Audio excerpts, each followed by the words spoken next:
在美国占领日本的很短的时间里，就是帮助日本建立了宪法，帮助日本建立了宪政，然后日本在很短时间里变成了一个充分的民主宪政的政体。美国占领伊拉克，美国占领阿富汗，时间都比美国占领日本长得多，花的力量大得多，然后都为他们做了宪法，都为他们建了宪政，为了他们在他们国家弄了这个选举民主制度，从来也建不起来。私有的产权是他自身不可剥夺的基本权利，就是原本共产党剥夺他们的权利是非法的，是没有道理的，然后还给他们是必须的，这个而不是要感谢谁。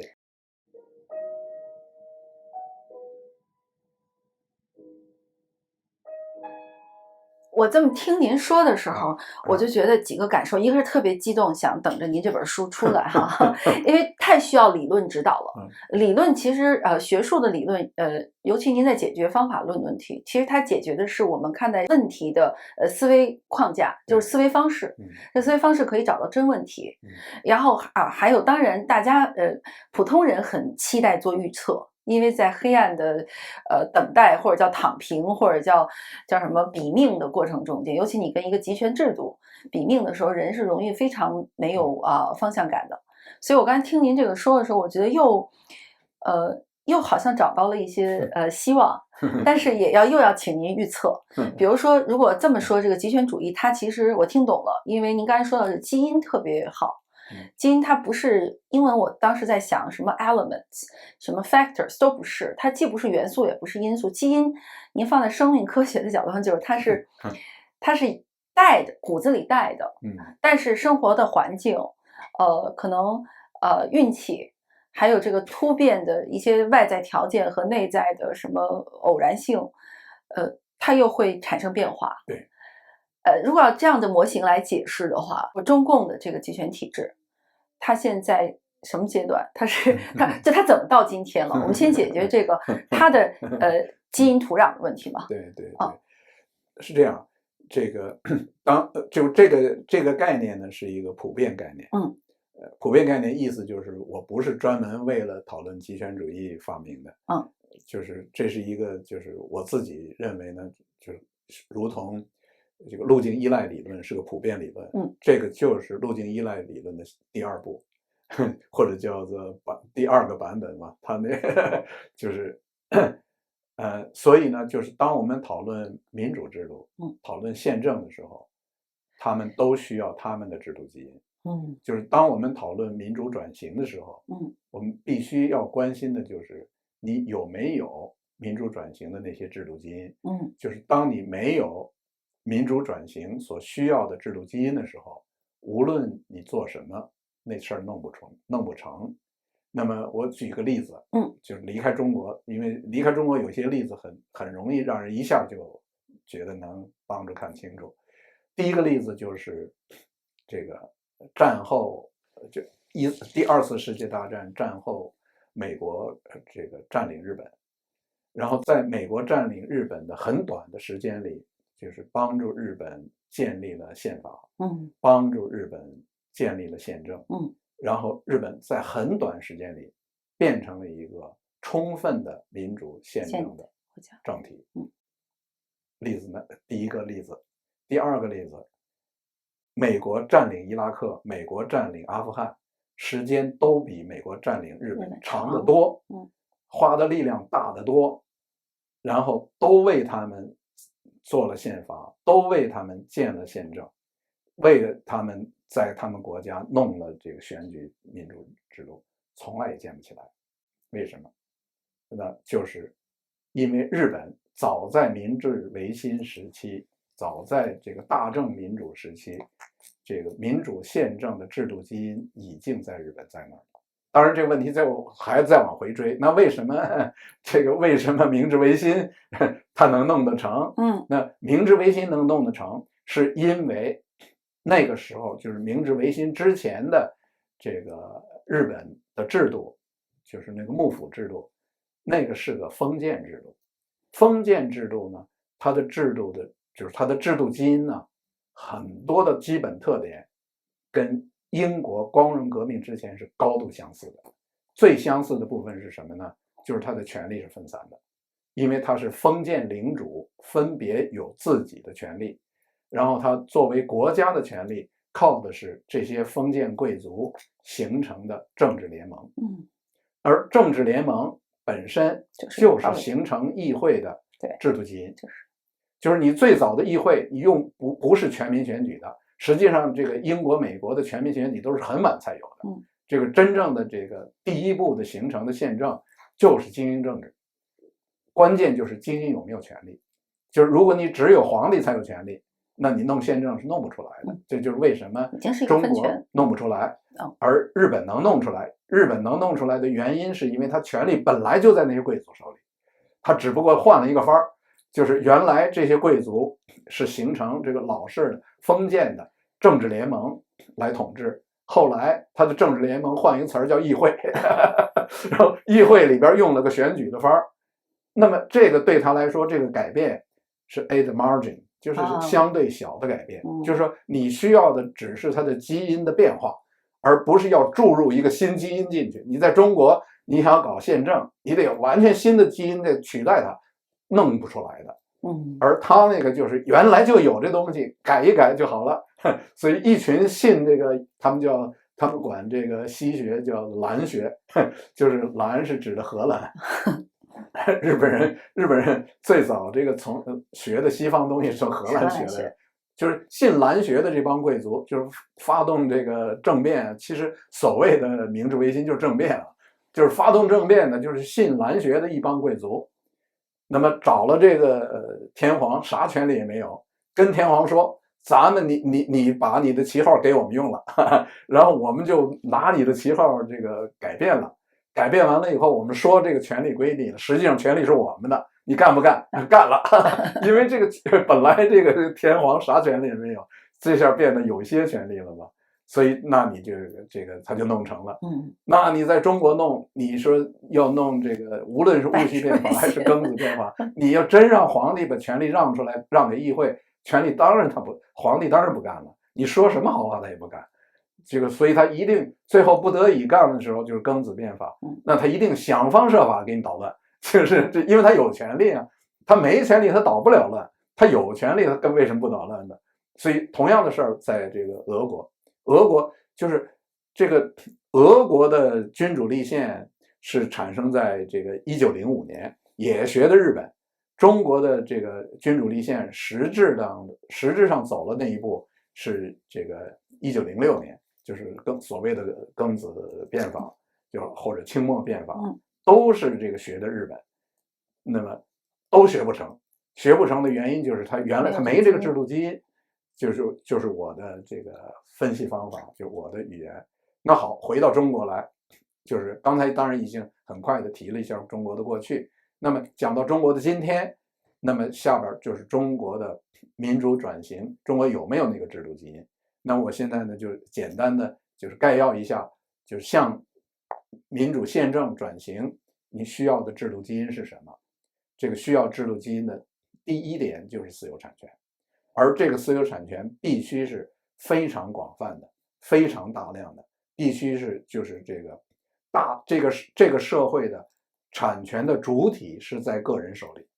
而且个人真正意识到那是他不能缺少的东西，那是他必须有的东西，他要保护的东西，他要有那个意识要保护，这就是制度基因。就当他没这东西的时候，这民主宪政都是空话，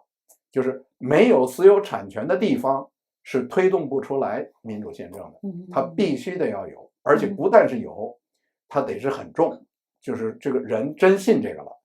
真的要保护了，你得有这么多的足够多的人权利要保护自个儿的这个东西，对自己的财产和权利，这是第一。第二就是这些人必须是有组织的，这个组织在最早期的时候，因为你在这个非民主制度下是不允许人有组织的，那么你最早的组织就是社区，就是这个社区啊、行会啊，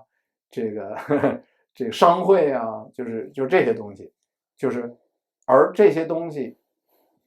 之所以有，是因为人们相信有利益要保护，人们相信为了他自个儿的保护自个儿的利益，自个儿要结成团体，有一个 organization。对，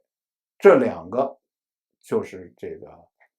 最核心的这种物质性的，就是物质性的 material， 对物质性的。那第三个就是理念。这个理念就是用制度基因这个概念的时候呢，我从一开始我就强调，就是什么是制度。首先，因为什么是制度，才能讨论什么是制度基因。什么是制度？往往呢，人们讲制度，通常会讲，就是比如说这个 Douglas North， 他的定义，什么是制度？他说制度呢，就是这个社会博弈的这个规则。那么我就认为这个定义呢太过抽象，对，不利于这个分析。就是因为你对任何事情的定义的目的是为了分析。对。那么我是在我讨论什么是制度的时候呢，我就加进来一个很重要的一个制度的这个要素，就是社会共识。就是制度必须是这个重要的一个部分是社会共识。原因很简单，因为呢，当你讲这个制度是这个社会博弈的规则的时候，那规则是什么？那规则有的东西是写下来的，有的东西是没写下来的，然后有的东西是人们商量的，有的东西是人们都不需要商量，那就是社会共识。不需要商量，就是所有人都认为那是天经地义的。其实那个天经地义的东西，你换一个地方就不是。你只有在那个地方它是天经地义，换一个地方就不是。所以中国人到了美国人是很难理解美国，美国人很难理解中国，因为他认为天经地义的东西，他不知道在那儿根本是犯法的，这个他是没办法理解的。那就是社会共识。所以就人和人怎么来往的，这个事儿是怎么做的，要怎么推动的，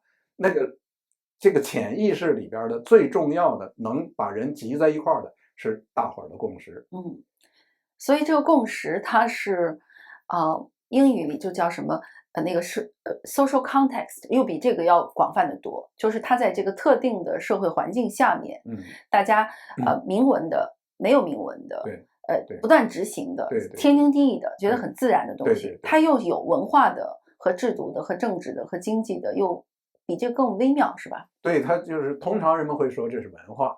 对，用文化的词太模糊了。对，但是文化这词太宽泛。对，这个社会共识呢，讲的是这个文化里边的一个非常非常基础的一个部分。那比如说这个孔孟之道，那就是社会共识。就是孔孟之道最后留下来的三纲六常的东西，就是君君父父，君君臣臣，父父子子。然后这个是君主在臣上头，臣在百姓的上头，然后这个老子在儿子上头，然后丈夫在女人上头，是男人控制女人。这个就是社会共识。就是你在这个社会共识下，这个站在上面的人就可以欺负下边的人，然后呢，你站在上面人欺负下边的人，全社会都认为当然是这样，对吧？你在所谓旧社会打老婆，那没人管的。这个打老婆那根本咱们自个儿家事儿，是为什么需要有人管？对，你到了这个西方社会，如今的西方社会，打老婆是犯法的，给你抓监狱里去，是不是？这个你打儿子也犯法的，抓监狱里去。这个社会共识变了。这个你比如说这个推动宪政呢，就是这个世界上现在的多数国家都名义上是宪政，世界上的多数的国家都是名义上这个是按照宪政来这个组织的，但是呢，这个真正的这个民主宪政的国家占全世界最多不到1/3。那么那些个选举的国家，名义上有宪政的国家，时不时就政变了。那么为什么这个英国和美国从来不会有军事政变？他们从来都是世界上军事上最强的国家。然后为什么那些军事上很差的国家会军事政变？对吧？比如说泰国来不来就政变了，那个军事很差很差。这不这个美国、英国都是这么强的军队，就是别人的整个一国都几个国连在一块儿都害怕他，从来不发生政变。社会共识，就你比如像 Donald Trump， 他可能就会要煽动军队帮着他用军队来做什么，但是军队不会的，不会的。对，这就是社会共识。就是你违反了社会共识，就是这个用中国这个鲁迅话叫变千夫指了。什么是千夫指？千夫指就是你违反社会共识。哦，您这个解释一下子超越了很多我们现有的这个理论的，就是分类。对对，比如说您刚才说的，对我一边听我在想，老说现在中国为什么就是到底能不能民主，到底能不能现代化，其实用了很多理论解释。对对，有的把中国比喻成皇权，有的人甚至说就是秦始皇的皇权体制到现在一直都没有。那就问题来了，很多皇权国家也变化了。然后在刚才说的这个孔孟之道，对，现在女权或者这公民社会这个语境下面，就觉得还是可以改变的。对，但要这么说的话，这个社会共识的改变，可能吗？或者社会共识的改变要怎么做？这社会共识的，就是所谓的启蒙啊，其实就是这个改变社会共识的非常重要部分，就是有没有启蒙。那么在启蒙的情况下形成的社会共识。当然启蒙呢，这个时候马上就来一个问题，什么叫启蒙？对，这个启蒙朝哪儿去了？是的，对吧？你比如说这个法国大革命是直接和法国的这个启蒙运动连着的，而法国大革命中间出现的这种极左的，就甚至是共产极权主义的，都是直接跟启蒙有关。就是那个启蒙时期，他在反基督教，在反教会，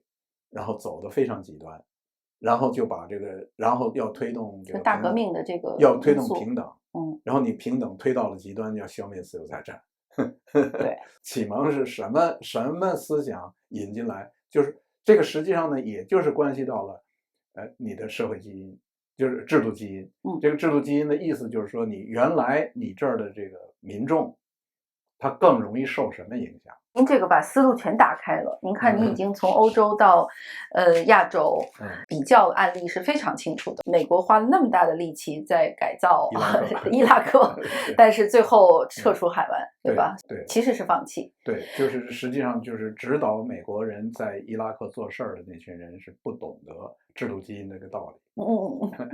虽然在日本也不懂得，但是他万幸那地儿原本制度基因就有，德国一样。德国根本在这个纳粹之前，这个魏玛共和国就是个民主宪政的制度，所以它已经有过了，所以你就恢复它原来已经有的魏玛共和国的这种结构嘛。所以这也能解释为什么日本和德国两个如此明确的法西斯政权，但是快速的在战后都进入了基本上是最好的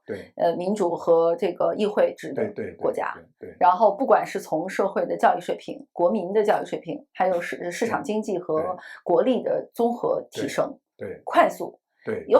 以前很多的解释说国民教育水平比较高，或者好像都不足够有力。因为教育是什么意思？对，教育什么？对吧？对吧？比如说这个苏联教育水平很高，苏联教育水平很高，你看看今天的俄国，那是什么教育？